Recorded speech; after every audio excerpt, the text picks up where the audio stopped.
നിയമസഭാ തെരഞ്ഞെടുപ്പിലെ കനത്ത തോൽവി ഇഴകീറി പരിശോധിക്കാൻ CPIM ഭരണവിരുദ്ധ വികാരവും മുന്നണിയോടുള്ള ജനങ്ങളുടെ മടുപ്പുമെല്ലാം വോട്ടെടുപ്പിൽ പ്രതിഫലിച്ചുവെന്നാണ് പ്രാഥമിക വിലയിരുത്തൽ.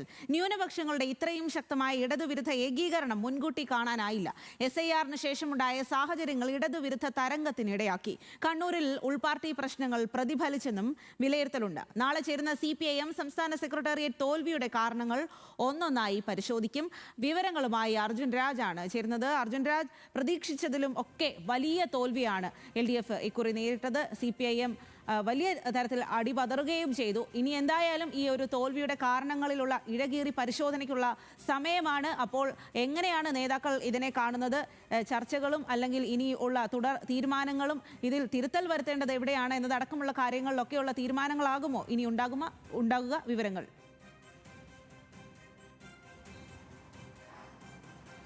സ്വാതി, കനത്ത തിരിച്ചടി എങ്ങനെ ഉണ്ടായി എന്നുള്ള പരിശോധനയ്ക്ക് നാളെ തൊട്ട് തുടക്കമാകും CPM-ൽ. നാളെയാണ് CPM-ന്റെ സംസ്ഥാന സെക്രട്ടേറിയറ്റ് ചേരുന്നത്.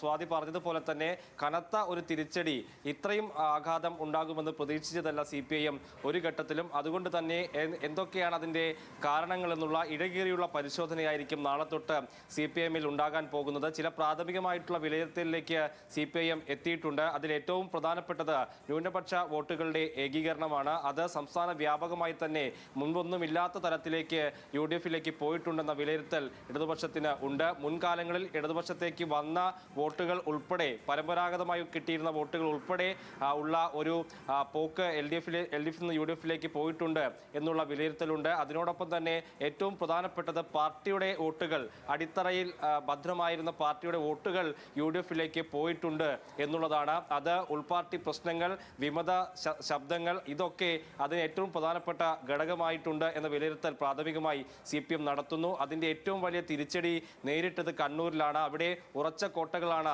വിമതർ ഇളക്കിക്കൊണ്ടുപോയത്. അതുകൊണ്ട് തന്നെ ആ ഇടങ്ങളിൽ ഉണ്ടായിട്ടുള്ള തോൽവിയുടെ കാരണങ്ങൾ CPM പരിശോധിക്കും. അത് വരുന്ന ഘട്ടത്തിൽ നേതൃതലത്തിലെ വീഴ്ചകൾ സ്വാഭാവികമായും ചർച്ച ചെയ്യപ്പെടും.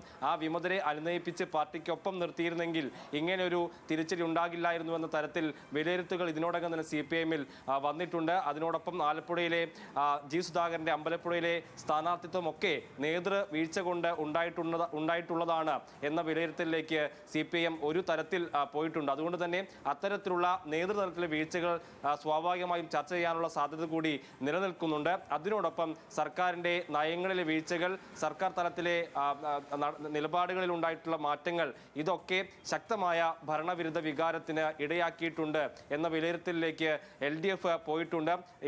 LDF-ലെ ഘടകകക്ഷിയായ CPI-യുടെ മുഖപത്രമൊക്കെ ആ രീതിയിൽ വിമർശനം ഉന്നയിക്കുന്നതും നമ്മൾ കാണുകയാണ്. സ്വാതി.